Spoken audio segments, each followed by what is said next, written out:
Good morning students. आज की class में हम फीचर्स ऑफ डेमोक्रेसी के बारे में डिस्कस करेंगे। और फीचर्स ऑफ डेमोक्रेसी हमने प्रीवियस क्लास में 3 पॉइंट्स को क्लियर किया था। हम जस्ट रिकैप करते हैं कि हमने क्या पढ़ा था। फर्स्ट पॉइंट में हमने पढ़ा था major decision by the elected leaders. ये हमारा फर्स्ट पॉइंट था। इसके बारे में हमने स्टोरी डिस्कस किया था। किसके बारे में? पाकिस्तान में, that was general Pervez Musharraf. After that हमने सेकेंड पॉइंट डिस्कस किया था about free and fair electoral competition. इसमें हमने एग्जांपल लिया था चाइना का और नेक्स्ट एग्जांपल था मेक्सिको का।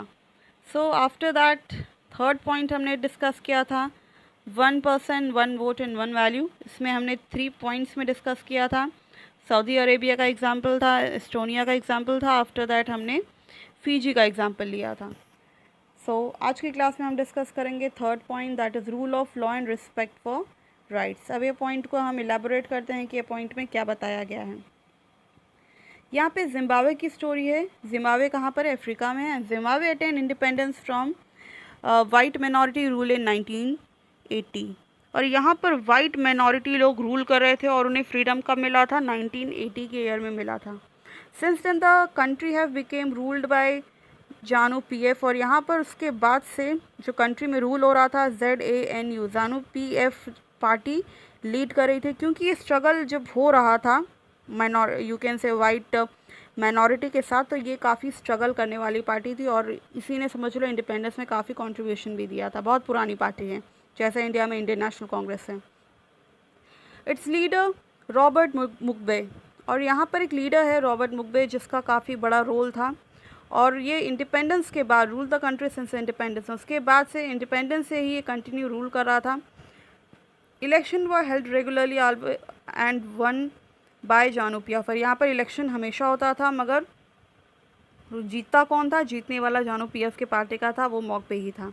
तो president Mugabe was popular but also used unfair practices in election. और इस तरह से यहाँ पर जो प्रेसिडेंट मॉकबे था वो काफ़ी पॉपुलर था, बट वो अनफेयर प्रैक्टिसेस करता था, कुछ गलत काम करता था, तभी वो जीत पाता था। Over the year, his government changed the constitution several times to increase the power of president। और इस तरह से काफ़ी चेंजेस किया गया कॉन्स्टिट्यूशन में, पावर्स इंक्रीज़ किया प्रेसिडेंट की, और सारे जो लोग थे उनको लस अकाउंटेबल बना दिया गया। अब उनके पास बहुत कम पावर्स थी। अपोजिशन पार्टी वर्कर्स व हरेस्ट एंड देन मीटिंग डिस्ट्रप्टेड। और इस तरह से जो अपोजिशन पार्टी के वर्कर्स थे उन्हें हरेस्ट किया जाता था, परेशान किया जाता था, और उनकी मीटिंग्स अगर होती थी तो उन्हें भी बंद करवा दिया जाता था। Opposition party worker were harassed and the meeting disrupted. Public protest and demonstration against the government were declared illegal. और जो गवर्नमेंट पब्लिक का जो प्रोटेस्ट होता था गवर्नमेंट के ख़िलाफ़, वो भी एक इलीगल एक्टिविटी बना दिया था। अगर कोई इसे करता है तो वो एक तरह का इलीगल वर्क कर रहा है। तो इस तरह से there were law that limit the rights to criticise the president. और इस तरह से इतने लॉ बना दिए गए थे कि प्रेसिडेंट के खिलाफ कोई नहीं जा सकता था। Television and radio way controlled by the government. और टेलीविज़न और रेडियो थे वो कौन कंट्रोल करता था? गवर्नमेंट कंट्रोल करती थी। Only the ruling party versions को ही ज़्यादा दिखाया जाता था। मतलब वो अपने कंट्रोल में इस तरह से चलाती थी कि वो अपने ही अच्छे एडवर्टाइजमेंट को शो करती थी।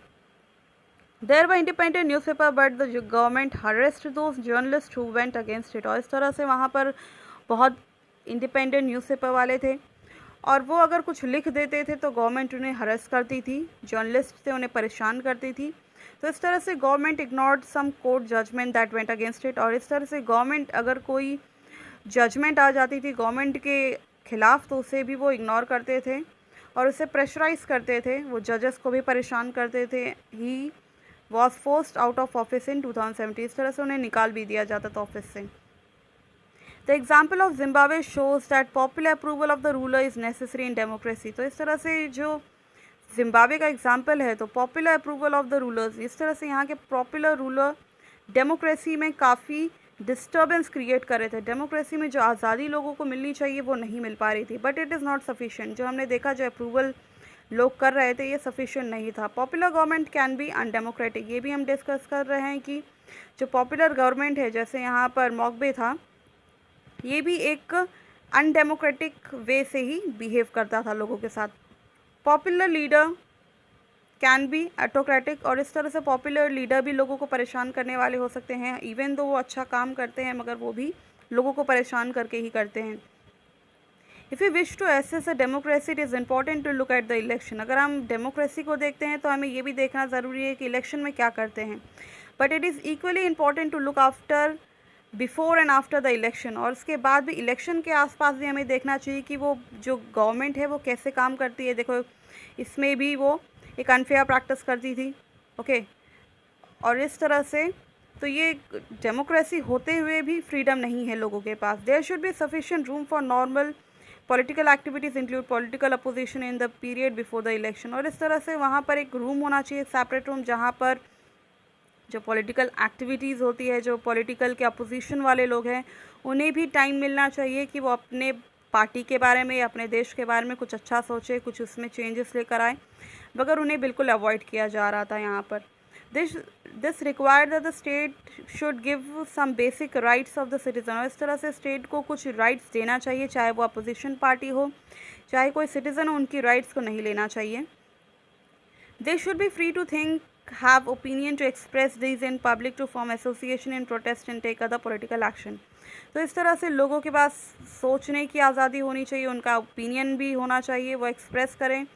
तो इस तरह से एसोसिएशन को फॉर्म कर पाए और प्रोटेस्ट करें। अगर उन्हें पॉलिटिकल का कोई एक्शन पसंद नहीं है या गलत लगता है तो उसे प्रोटेस्ट भी करें। Everyone should be equal in the eyes of law, these right must be protest by the independent. So every one should be equal in the eyes of law, हर कोई इक्वल होना चाहिए लॉ के सामने। These rights must be protected by the independent judiciary whose order observe by everyone. और इस तरह से ये जुडिशरी है, ये भी इंडिपेंडेंट होनी चाहिए, वो जो भी बोले वो लोग माने और गवर्नमेंट भी माने। So we shall read about these rights in chapter 5। तो इसके बारे में जो यू कैन से जुडिशरी का जो रोल है वो हम चैप्टर 5 में पढ़ेंगे। So similarly, these are some conditions that apply to a way government is run after the election। तो इस तरह से बहुत सारी कंडीशन अप्लाई होती है कि गवर्नमेंट जब फॉर्म हो जाती है, जब रन करवाती है या रन जब करती है रियल सिचुएशन में, तो इलेक्शन के बाद, तो उसमें भी बहुत सारे उसे चीज़ों को माइंड में रखना चाहिए, अपने मन से रूल नहीं करना चाहिए। तो democratic government can not do what ever it like simply because it has one the election. और डेमोक्रेटिक गवर्नमेंट जो लोगों से ही इलेक्ट की गई गवर्नमेंट है, वो अपने हिसाब से ना चले, ओके, वो लोगों के लिए काम करें। उसने इलेक्शन जीता है इसका मतलब ये नहीं कि वो कुछ भी करें। It has to respect some basic rules, उसे बेसिक रूल्स को माइंड में रखना चाहिए ना। Particular it has to respect some guarantees to the minority. और इस तरह से उसके माइंड में गारंटीज़ भी होनी चाहिए कि किसी और की राइट्स को ना लिया जाए। Every major decision has to go through a series of consultation. और जितना भी डिसीशंस है सब कुछ कंसल्टेशन से होना चाहिए, लोगों से पूछताछ करके या सारे मेंबर्स से पूछकर होना चाहिए। Every office bearer has certain rights and responsibility assigned by the constitution and law. और ईच ऑफिस, जो ऑफिस का मतलब है वो चाहे लेजिस्लेचर हो, एग्जीक्यूटिव हो या जुडिशरी हो, सब जो ऑफिस को होल्ड करते हैं या किसी रिस्पॉन्सिबिलिटी को लेकर चलते हैं, उनके पास कॉन्स्टिट्यूशन ने उन्हें कोई काम दिया है, उन्हें असाइन किया है, कुछ काम दिया गया और उसके अकॉर्डिंग ही वो काम करते हैं। Each of these is accountable not only to the people but also to the other independent officer. इस तरह से वो लोगों के साथ भी अकाउंटेबल हो और भी जो इंडिपेंडेंट ऑफिशियल हो, जुडिशरी, जैसे यहाँ हमने देखा जुडिशरी को भी गवर्नमेंट ने वहाँ की मकबे ने परेशान किया। तो we shall read more about this in chapter 4। तो चैप्टर 4 में हम उसके बारे में और डिस्कस करेंगे। But these aspect give us the fourth and the final feature of democracy. और इसके हिसाब से हमें फोर्थ डेफिनेशन हमारा मिलता है इस पॉइंट का, a democratic government rule with in limit set by the constitution, law and citizen right. तो इस तरह से जो डेमोक्रेटिक गवर्नमेंट है वो रूल करनी चाहिए with in limit set by the constitution, बहुत लिमिट में रूल करना चाहिए। जो कॉन्स्टिट्यूशन ने बनाया है, जो कॉन्स्टिट्यूशन लॉ है, सिटीजन्स का लॉ है, उसे वायलेट ना करते हुए वो रूल करे और प्रॉपर से वो टेक केयर करें। तो इस तरह से अगर ये पॉइंट्स के बारे में हम डिस्कस करें तो ये पॉइंट में इंपॉर्टेंट क्या था। अगर एग्ज़ाम में आपके आता है कि what is democracy, why democracy, से अगर ये क्वेश्चन आता है what is democracy and explain features of democracy, अगर फीचर्स ऑफ डेमोक्रेसी आती है तो directly you have to write 1, 2, 3 and 4 points of features of democracy in your examination. Point लिखना है, उसके बाद उसका एक्सप्लेनेशन करना है एग्जाम्पल के साथ। जैसे हमने फर्स्ट में देखा एग्जाम्पल था पाकिस्तान का, उसके बाद में चाइना का था, मेक्सिको का था, उसके बाद में अदर था। सो इस तरह से हमें ये पता चलता है कि अगर सपोज़ एग्ज़ाम में आता है what is democracy, explain one feature of democracy, तो एज़ यू विश कोई भी वन फीचर ऑफ डेमोक्रेसी को एक्सप्लेन करना है एग्जाम्पल के साथ। ओके, सपोज़ चारों आता है, चारों फीचर को एक्सप्लेन करना है तो सबको शॉर्ट में लिखना है। तो इसके आंसर को प्रिपेयर कर लो कि कैसा तुम इसे अटैम्प्ट करने की कोशिश करोगे। तो बेसिकली ये जो फोर्थ पॉइंट है, इसमें करना क्या है, जिम्बाब्वे के बारे में स्टोरी लिखनी है जो यहीं पर है, इतने से पॉइंट के अंदर ही है, जिसमें तुम स्टोरी मेंशन कर दोगे। उसके बाद में डायरेक्टली कंक्लूडिंग पैराग्राफ ये मेंशन करोगे। ये है conclusion of chapter, you can say point number 4। तो इस तरह से हमारा सारे जितने भी हमने फीचर्स डिस्कस किए उसकी स्टोरी को, और लास्ट में जो बोल्ड लेटर में लिखा है कंक्लूशन, उसी को लिखना है। अब डिस्कस करते हैं आज का last point, that is summary definition. अब पूरे चैप्टर का जो हमने अब तक फीचर्स के बारे में डिस्कस किया, ये एक डेफिनेशन है जो हमें समझना, ये भी एक कंक्लूडिंग डेफिनेशन है। ये चैप्टर का बहुत शॉर्ट में ये डेफिनेशन इसमें मेंशन्ड है डेमोक्रेसी के बारे में। So democracy is a form of government in which the rulers are elected by the people. ये डेफिनेशन हमने बहुत पहले ही देखा था। ओके, और ये डेफिनेशन एडुकेट नहीं है। जो डेफिनेशन बताया गया है ये अपने आप में अभी भी कंप्लीट डेफिनेशन नहीं है, कम्प्लीटली फुल नहीं है, इसमें भी बहुत सारी चीज़ों को ऐड करना ज़रूरी है। तो democracy accordingly, democracy is a form of government in which, तो डेमोक्रेसी अगर एग्ज़ाम में आता है, डेमोक्रेसी में क्या क्या आता है या किस फॉर्म से गवर्नमेंट वर्क करती है, तो ये 4 पॉइंट्स इम्पॉर्टेंट हैं। First point, rulers elect by the people take all the major decisions. So rulers elect by the people take all the major decision, जो रूलर इलेक्ट किए गए हैं वही पूरा मेजर डिसीशन लेते हैं। Second point, elections offer a choice and fair opportunity to the people to change the current ruler. और election की वजह से लोगों के पास एक चॉइस आता है, एक अपॉर्चुनिटी मिलता है, एक चांस मिलता है, एक मौका मिलता है उन्हें कि वो चेंज करें करंट रूलर। जैसे 5 ईयर्स के बाद गवर्नमेंट लोग चेंज कर देते हैं, या कभी कभी उन्हें अगर हैप्पी होते हैं तो सेम गवर्नमेंट चलने देते हैं। Third point, this choice and opportunity is available to all the people on an equal basis. और इस तरह से ये चॉइस जो अवेलेबल है ये सबके पास इक्वल बेसिस पे अवेलेबल है, सबके पास चांस है। सो जैसे हमने देखा कि जो थर्ड पॉइंट हमारा बता रहा था 1 पर्सन 1 वोट एंड 1 वैल्यू, तो यही बताता है कि सबकी वैल्यू सेम है, यहाँ पर सबको इक्वल बेसिस है, सबकी वैल्यू सेम है। अगर चेंज करना होगा तो सबका कॉन्ट्रीब्यूशन गवर्नमेंट चेंज करने में इक्वल रहने वाला है। Fourth point, the exercise of this choice leads to the government limit by basic rules of the constitution and citizen right। तो ये एक्सरसाइज करता है या चूज़ करता है या चॉइस देता है गवर्नमेंट को कि अपने पावर्स को लिमिट करें। Okay, basic rule of the constitution, और जो कॉन्स्टिट्यूशन जो बेसिक रूल्स एंड रेगुलेशन बनाया है कॉन्स्टिट्यूशन, उसी को फॉलो करे और सिटीजन्स की राइट को वायलेट ना करे। डेमोक्रेसी का मतलब यही है इम्पॉर्टेंट कि of the people, for the people and bye the people. कभी भी सिटीजन्स की राइट को वायलेट नहीं करना है, क्योंकि सिटीजन ही सब कुछ है। ओके, तो इस तरह से हमारा आज की क्लास का ये जो व्हाट इज़ डेमोक्रेसी है ये कंप्लीट होता है। नेक्स्ट क्लास में हम डिस्कस करेंगे why democracy, that is what is democracy. अभी तक हमने इसमें डिस्कस किया था all the features of democracy, 4 features of democracy, और व्हाट इज़ डेमोक्रेसी का डेफिनेशन हमने डिस्कस किया था। अब नेक्स्ट क्लास में डिस्कस करेंगे व्हाई डेमोक्रेसी। ओके, क्या ज़रूरत है डेमोक्रेसी की, और इसके पहले हमने डिस्कस किया व्हाट इज़ डेमोक्रेसी, क्या डेमोक्रेसी है, अब क्या ज़रूरत है डेमोक्रेसी की, वो हम डिस्कस करेंगे नेक्स्ट क्लास में। So I hope this concept is clear to you. Thank you and have a nice day everyone. Good morning students, आज की क्लास में हम फीचर्स ऑफ डेमोक्रेसी के बारे में डिस्कस करेंगे। और फीचर्स ऑफ डेमोक्रेसी हमने प्रीवियस क्लास में 3 पॉइंट्स को क्लियर किया था। हम जस्ट रिकैप करते हैं कि हमने क्या पढ़ा था। फर्स्ट पॉइंट में हमने पढ़ा था major decision by the elected leaders, ये हमारा फर्स्ट पॉइंट था। इसके बारे में हमने स्टोरी डिस्कस किया था, किसके बारे में, पाकिस्तान में, that was general Pervez Musharraf. After that हमने सेकेंड पॉइंट डिस्कस किया था about free and fair electoral competition. इसमें हमने एग्जाम्पल लिया था चाइना का, और नेक्स्ट एग्जाम्पल था मेक्सिको का। So after that third point हमने डिस्कस किया था 1 पर्सन 1 वोट एंड 1 वैल्यू। इसमें हमने 3 पॉइंट्स में डिस्कस किया था। सऊदी अरेबिया का एग्जाम्पल था, एस्टोनिया का एग्जाम्पल था, आफ्टर दैट हमने फ़िजी का एग्जाम्पल लिया था। आज की क्लास में हम डिस्कस करेंगे third point, that is rule of law and respect for rights. अब ये पॉइंट को हम इलेबोरेट करते हैं कि ये पॉइंट में क्या बताया गया है। यहाँ पे जिम्बाब्वे की स्टोरी है। जिम्बाब्वे कहाँ पर है? अफ्रीका में है। Zimbabwe attain independence from white minority rule in 1980, और यहाँ पर वाइट मिनॉरिटी लोग रूल कर रहे थे और उन्हें फ्रीडम कब मिला था? 1980 के ईयर में मिला था। Since then the country have become ruled by ZANU PF, और यहाँ पर उसके बाद से जो कंट्री में रूल हो रहा था ZANU, जानू पीएफ पार्टी लीड कर रही थी। क्योंकि ये स्ट्रगल जब हो रहा था you can say white minority के साथ, तो ये काफ़ी स्ट्रगल करने वाली पार्टी थी और इसी ने समझ लो इंडिपेंडेंस में काफ़ी कंट्रीब्यूशन भी दिया था। बहुत पुरानी पार्टी है, जैसे इंडिया में इंडियन नेशनल कांग्रेस है।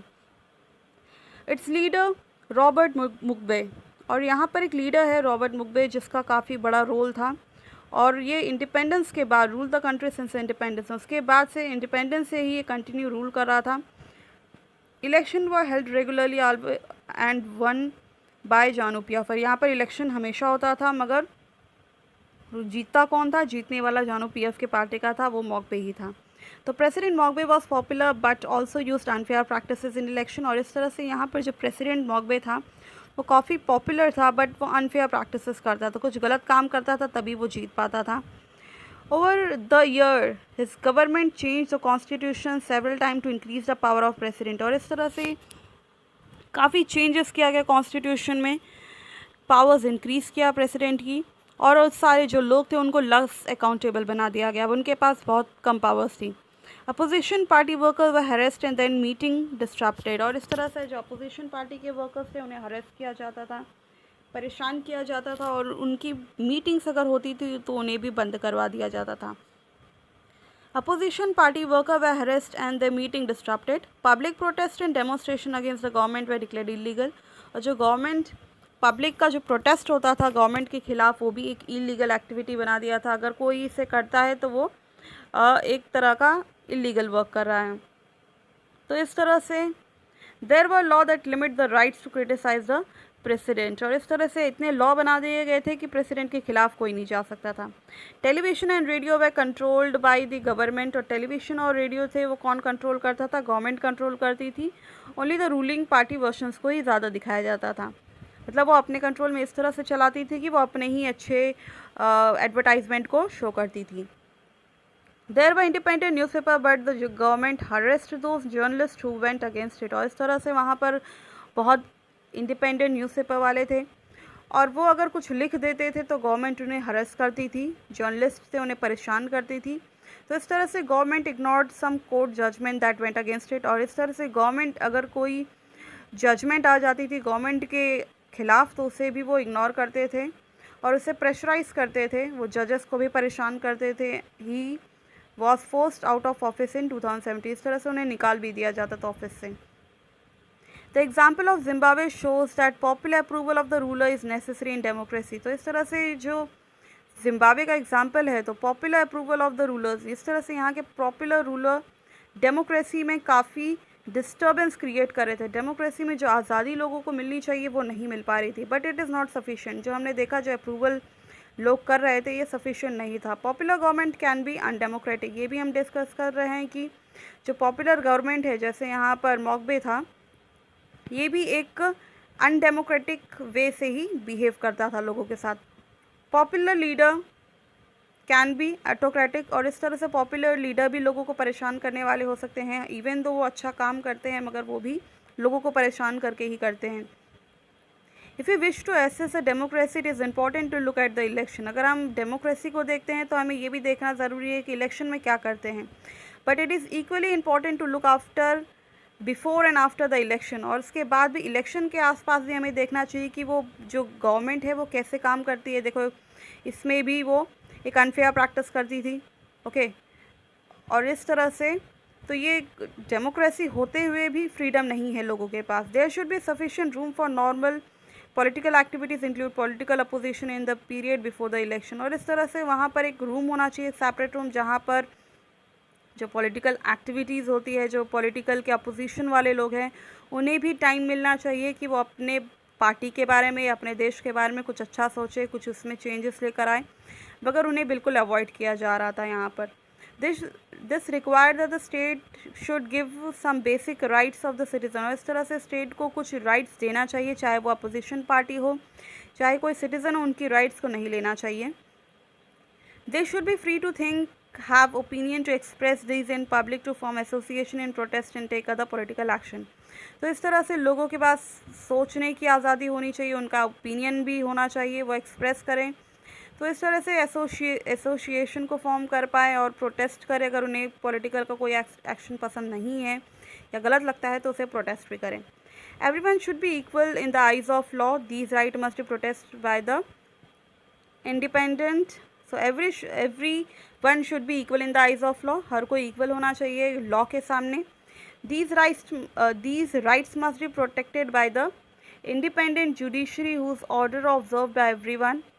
और इस तरह से ये जुडिशरी है ये भी इंडिपेंडेंट होनी चाहिए, वो जो भी बोले वो लोग माने और गवर्नमेंट भी माने। So we shall read about these rights in chapter 5। तो इसके बारे में जो यू कैन से जुडिशरी का जो रोल है वो हम चैप्टर 5 में पढ़ेंगे। So similarly these are some condition that apply to a way government is run after the election. तो इस तरह से बहुत सारी कंडीशन अप्लाई होती है कि गवर्नमेंट जब फॉर्म हो जाती है, जब रन करवाती है या रन जब करती है रियल सिचुएशन में, तो इलेक्शन के बाद, तो उसमें भी बहुत सारे उसे चीज़ों को माइंड में रखना चाहिए, अपने मन से रूल नहीं करना चाहिए। तो democratic government can not do what ever it like simply because it has one the election. और डेमोक्रेटिक गवर्नमेंट जो लोगों से ही इलेक्ट की गई गवर्नमेंट है वो अपने हिसाब से ना चले, ओके, वो लोगों के लिए काम करें। उसने इलेक्शन जीता है इसका मतलब ये नहीं कि वो कुछ भी करे। It has to respect some basic rules, उसे बेसिक रूल्स को माइंड में रखना चाहिए ना। Particular it has to respect some guarantees to the minority, और इस तरह से उसके माइंड में गारंटीज़ भी होनी चाहिए कि किसी और की राइट्स को ना लिया जाए। Every major decision has to go through a series of consultation, और जितना भी डिसीशंस है सब कुछ कंसल्टेशन से होना चाहिए, लोगों से पूछताछ करके या सारे मेंबर्स से पूछकर होना चाहिए। Every office bearer has certain rights and responsibility assigned by the constitution and law. और ईच ऑफिस, जो ऑफिस का मतलब है वो चाहे लेजिस्लेचर हो, एग्जीक्यूटिव हो या जुडिशरी हो, सब जो ऑफिस को होल्ड करते हैं या किसी रिस्पॉन्सिबिलिटी को लेकर चलते हैं, उनके पास कॉन्स्टिट्यूशन ने उन्हें कोई काम दिया है, उन्हें असाइन किया है, कुछ काम दिया गया और उसके अकॉर्डिंग ही वो काम करते हैं। Each of these is accountable not only to the people but also to the other independent officer। इस तरह से वो लोगों के साथ भी अकाउंटेबल हो और भी जो इंडिपेंडेंट ऑफिशियल हो, जुडिशरी, जैसे यहाँ हमने देखा जुडिशरी को भी गवर्नमेंट ने वहाँ की मौकबे ने परेशान किया। तो we shall read more about this in chapter 4। तो चैप्टर 4 में हम उसके बारे में और डिस्कस करेंगे। But these aspect give us the fourth and the final feature of democracy. और इसके हिसाब से हमें फोर्थ डेफिनेशन हमारा मिलता है इस पॉइंट का, a democratic government rule with in limit set by the constitution, law and citizen right. तो इस तरह से जो डेमोक्रेटिक गवर्नमेंट है वो रूल करनी चाहिए with in limit set by the constitution, बहुत लिमिट में रूल करना चाहिए। जो कॉन्स्टिट्यूशन ने बनाया है, जो कॉन्स्टिट्यूशनल लॉ है, सिटीजन्स का लॉ है, उसे वायलेट ना करते हुए वो रूल करे और प्रॉपर से वो टेक केयर करें।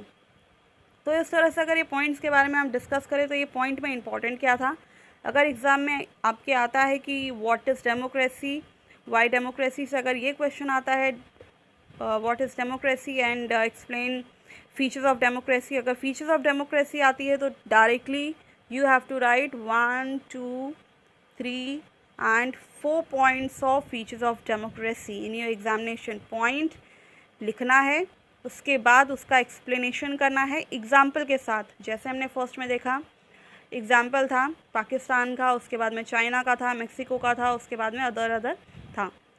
सो इस तरह से हमें ये पता चलता है कि अगर सपोज़ एग्ज़ाम में आता है what is democracy, explain one feature of democracy, तो एज यू विश कोई भी वन फीचर ऑफ डेमोक्रेसी को एक्सप्लेन करना है एग्जाम्पल के साथ। ओके, सपोज़ चारों आता है, चारों फीचर को एक्सप्लेन करना है तो सबको शॉर्ट में लिखना है। तो इसके आंसर को प्रिपेयर कर लो कि कैसा तुम इससे अटैम्प्ट करने की कोशिश करोगे। तो बेसिकली ये जो फोर्थ पॉइंट है, इसमें करना क्या है, जिम्बाब्वे के बारे में स्टोरी लिखनी है जो यहीं पर है, इतने से पॉइंट के अंदर ही है, जिसमें तुम स्टोरी मेंशन कर दोगे। उसके बाद में डायरेक्टली कंक्लूडिंग पैराग्राफ ये मेंशन करोगे। ये है conclusion of chapter, you can say point number 4।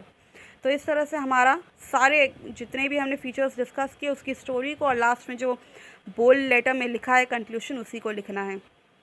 अब डिस्कस करते हैं आज का last point, that is summary definition. अब पूरे चैप्टर का जो हमने अब तक फीचर्स के बारे में डिस्कस किया, ये डेफिनेशन है जो हमें समझना, ये भी एक कंक्लूडिंग डेफिनेशन है।